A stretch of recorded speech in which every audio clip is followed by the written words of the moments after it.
everybody. Welcome to the latest edition of the Utopia podcast. I am Chris, and alongside me is Tommy. Tommy, how are you? We're getting real close to release of NCAA Football 10. Yeah, I'm starting to chew on my fingernails. It's getting so close. I'm ready to have the game in hand. Well, this week, the big news came out on Road to Glory as a feature we've heard about for a while. We really didn't have any details. This is a rebranded version of Campus Legend. Tommy, along with this, we had a video with Erin Andrews and producer Jeff Ecker talking about this Road to Glory feature. What are some of your thoughts, and talk a little bit about this feature? It's what we've had before with Campus Legend, but it's kind of wrapped into a new package. It's still the same basic. You play as a single player. You only control that player throughout the entire season, throughout his entire career, rather. But the new presentation around it is that Erin Andrews is doing, as they're saying, she's doing a series of reports following the career of a college athlete, and you just so happen to be selected as the college athlete she's going to follow. So from week to week and game to game, she's going to follow you, give reports on what you did for that particular week. She's also going to throw it to Kirk Herbstreit, who's going to be on the phone and talking about, really liked what I saw out of this player this week, so on and so forth. And then alongside of that, they're actually going to show like your best play of the game from the last game that you played. It's really nice. It's actually, a really nice presentation package.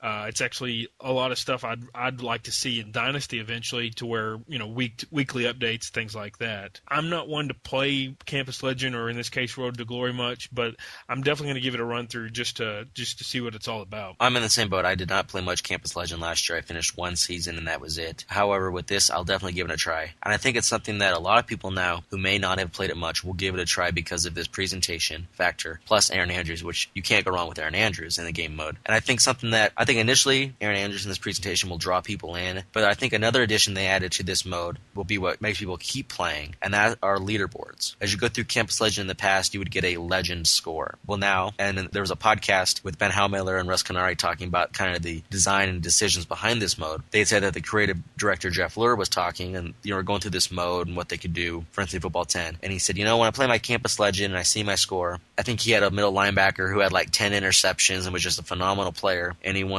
how does this guy rank up against other middle linebackers who are Campus Legends that people have going on around the country? So with that, they created online leaderboards, and these are by position for team, conference, and national standing. So theoretically, you can go through and play with your running back from USC, try to be the best USC Campus Legend running back in the country, or conference-wise, or even nationally. So I think it's something that people are going to compete, try to develop these great players. Something we learned about this mode at the Community Day was that if you pick a position at a school that's famous for producing great players at that spot, like linebackers at Penn State or option quarterbacks at Nebraska, you'll get some commentary reflected in the Road to Glory show that talks about how you are moving up the ladder of great option quarterbacks at Nebraska or great linebackers at Penn State, to kind of give it a more detailed touch. That's a real small thing, but I think it's going to add a lot to the commentary and the effect of Road to Glory. Also, back the 3D dorm room. This is something I've seen on forums ask for it. They thought it was a pretty cool thing that existed in the last gen version of the game. It's back. It'll be updated with pictures and media from your games, your Campus Legend games. Tommy, what do you think about, going back to what I had talked about, the leaderboard situation? Do you think that's something that people will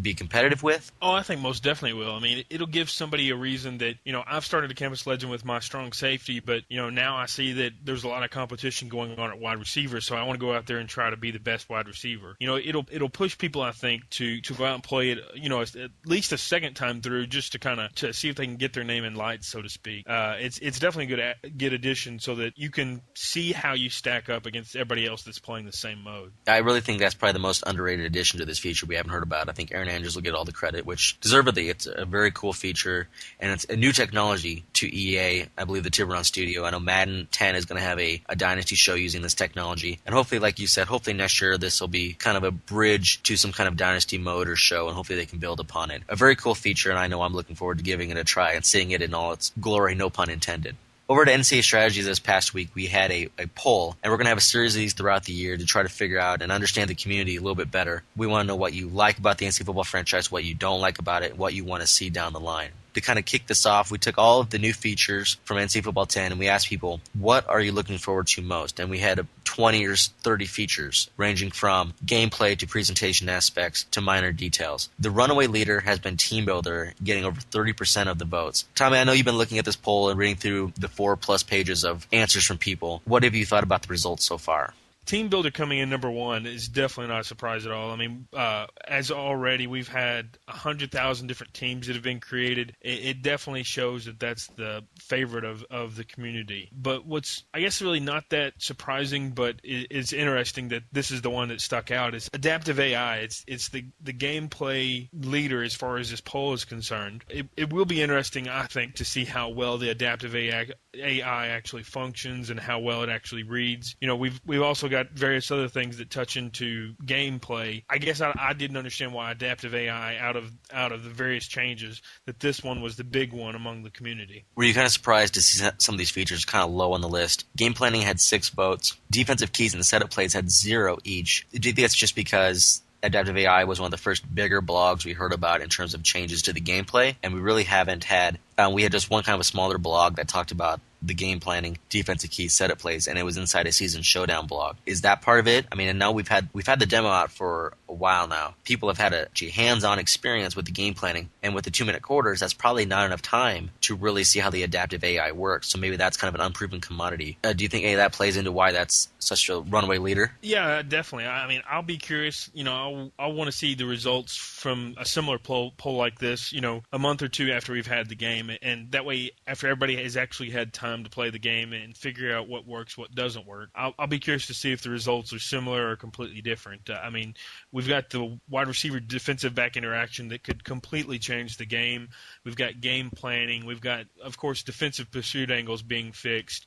Layer blending, player lock, you know, all those are gameplay features that, you know, it's not like people don't want those in the game, but just rather, you know, how it seems as though people have clutched onto adaptive AI like it's you know, like it's the most important feature of the series this year. One of the more interesting comments came in there from Rombig21. Early in the thread, he came in and said, you know, it's hard to say. Looking at that list, there are actually quite a lot more new things added to the game than I had even realized. And setting up the poll on the first post, we listed everything we thought of that was new to NCAA Football 10. Was it kind of surprising to you to see all these things listed out? Because there's been some belief and thought in the community that we didn't really get a whole lot of changes. Do you think some of that ties into marketing, promotion, or why do you think that it's kind of a surprise to people to see so many additions once it's all typed up like this? I think it has to do with marketing mainly, and the fact that basically all the blogs and all of the information we've received has been really stretched out this year. I mean, in years past, we kind of get it all thrown at us, and then we kind of, you know, soak everything in at the same time, and so you grab a hold of everything at the same time. Whereas this year,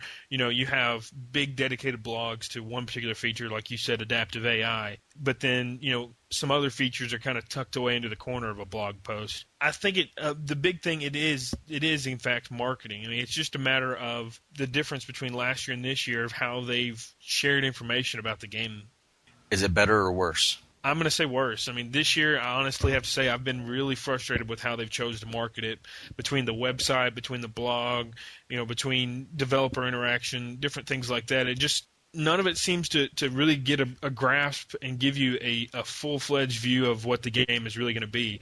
I've said it already several times this year that I really think that 10 is probably the biggest jump from year to year that we have ever seen in this series. That's my personal opinion. And, you know, this poll, the features of the poll kind of indicate that. I mean, it's all these things that, you know, just none of them are just extraordinarily huge, aside from Team Builder, of course, but none of them are extraordinarily huge, but all of them are small and will really make a really big impact on the game once we actually have it. With that, we're going to wrap up this edition of the Utopia podcast, but first, we end every show the same way. Tommy, it's close. How many days are we away from the release of NCAA Football 10, sitting here on July 3rd?